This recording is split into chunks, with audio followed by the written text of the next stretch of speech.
Salut! Aujourd'hui, je voulais juste te faire une petite vidéo, toi qui écoutes cette vidéo-là dans le cadre du club Select MLV chaque dimanche, une petite vidéo comme ça. Puis aujourd'hui, le thème du jour, c'est très très simple, c'est la responsabilisation puis le fait d'assumer.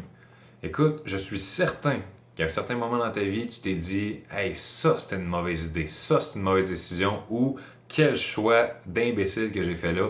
On a tous passé par là, on a tous été autocritiques envers nous-mêmes, on se juge. C'est des choses qui sont normales. Puis moi, il y a quelque chose qui m'a vraiment aidé à me libérer de cette culpabilité-là. Puis c'est le fait de réaliser qu'il n'y en a pas de mauvaise décision ou de mauvais choix ou de bonne décision même.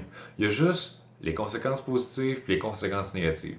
Ce que je veux dire par là, c'est que dans toute décision que tu vas prendre, il va y avoir ce qu'on appelle une conséquence, action-réaction. C'est normal, ce qu'on fait génère autre chose. Donc, quand tu vas avoir envie de faire quelque chose ou quand tu vas faire quelque chose, il faut juste que tu sois pleinement conscient de tout ce que ça représente comme conséquence. Par exemple, il y a plusieurs personnes qui vont prendre de l'alcool et vont se sentir hyper coupables le lendemain en se disant pourquoi j'ai fait ça, c'était pas une bonne idée, c'était prendre de l'alcool, c'est pas une bonne ou une mauvaise idée.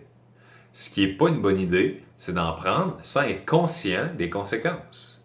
C'est le même principe que l'alimentation, c'est le même principe que ne pas s'entraîner, c'est le même principe qu'aller trop vite sur l'autoroute. Il n'y a pas de bonne ou de mauvaise idée. Il y a juste des gens qui prennent pas le temps de réaliser c'est quoi l'amplitude totale de ce qui peut découler d'un choix. Parce qu'une fois que tu as compris vraiment là, c'est quoi toutes les conséquences positives qui vont découler d'un choix, puis c'est quoi toutes les conséquences négatives, ben ensuite ça te permet de faire quoi? Ça te permet de regarder ça d'un œil ouvert et attentif, puis de faire OK, ben, il y a par exemple 6 conséquences négatives associées à ce choix-là, puis il y en a 12 de positives. Puis, si je fais le calcul, les 12 positives en valent plus la peine. Fait que là, tu choisis de faire ton action. Puis ensuite de ça, tu peux pas dire Ah, ouais, avoir su, ah, ouais, j'aurais pas dû. Non, non. Tu as juste à dire Regarde, dans le moment où j'ai pris cette décision-là, c'était exactement ce que je voulais. Puis ça, mes amis, là, ça aide à vraiment assumer beaucoup plus facilement ce que vous faites, puis arrêter de culpabiliser avec vos décisions.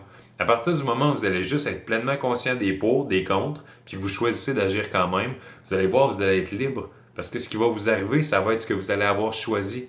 Puis ça, c'est un méchant de beau feeling. Fait que c'est tout ce que je voulais vous partager aujourd'hui. J'espère vraiment que ça va vous aider à vous enlever une certaine culpabilité par rapport à vos choix, en vous disant que dans le fond, regarde, si tu as voulu quelque chose à un moment précis, puis qu'après, tu te rends compte que ben, la prochaine fois, tu voudras peut-être quelque chose de différent, il n'y en a pas de problème. Ça s'appelle apprendre, ça s'appelle grandir, ça s'appelle être humain. Fait que là-dessus, enlevez-vous de la pression, soyez capable de passer à autre chose rapidement, soyez pas trop dans la culpabilité, puis surtout, assumez vos décisions. Bye tout le monde.